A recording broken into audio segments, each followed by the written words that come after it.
انتظامیہ کی غفلت سے کئی زندگیوں کے چراغ گل، سہبند کے قریب افسوسناک حادثہ، مسافر وین منصور جھیل سے پانی کے نکاس کے لیے لگائے کٹ میں جا گری، 8 خواتین اور 10 بچوں سمیت 20 افراد جاں بحق، مرنے والوں میں دلہا دلہن بھی شامل، لاشیں ہاسپٹل منتقل کر دی گئیں۔ وزیر اعلیٰ سندھ کا نوٹس، ڈپٹی کمشنر جام شورو سے رپورٹ طلب، مراد علی شاہ کا غمزدہ خاندانوں سے اظہار ہمدردی، ذمہ داروں کو کیفر کردار تک پہنچانے کی یقین دہانی۔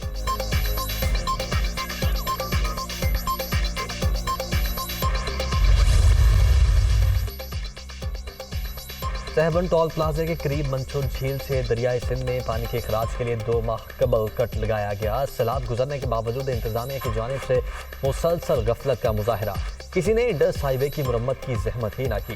خیرپور سے آنے والی زائرین کی وین 25 فٹ گہرائی میں جا گری، ہر طرف آہو پکار، 10 افراد زخمی، متعدد کی حالت نازک۔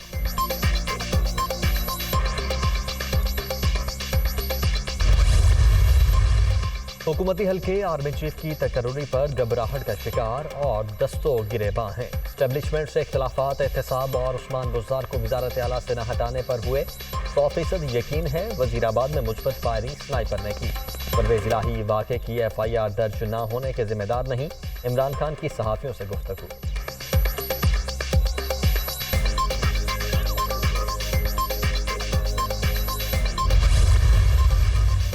نااہل حکمران آرمی ایکٹ بدلنے کے خواہش مند، ان کا مقصد 30 سال کی چوری کو بچانا ہے۔ شریف خاندان ہمیشہ تباہی کا سبب بنا، یہ ملک کیسے ٹھیک کر سکتے ہیں؟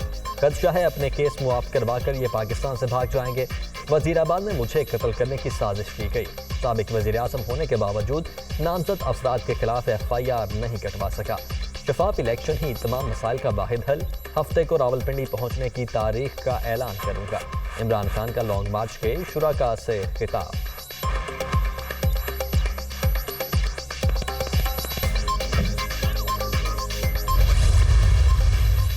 عمران خان کے خلاف توہین عدالت کیس کی سماعت آج ہوگی۔ چیف جسٹس آف پاکستان کی سربراہی میں 5 رکنی لارجر بینچ مقدمہ سنے گا۔ وزارت داخلہ کی جانب سے مزید شواہد جمع کروا دیے گئے۔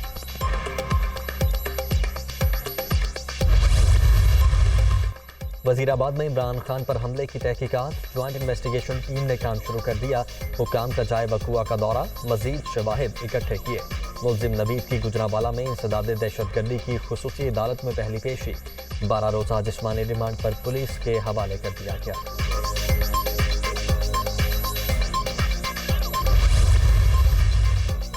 اور army chief general Qamar Javed Bajwa کا بہاولپور کا دورہ، خیرپور ٹامے والی میں فوجی مشقوں کا معائنہ، تربیتی معیار اور آپریشنل تیاریوں کی تعریف۔ سپہ سالار کی اوکاڑا بھی آمد، افسروں اور جوانوں سے ملاقات، یادگار شہداء پر حاضری، پھول بھی چڑھائے۔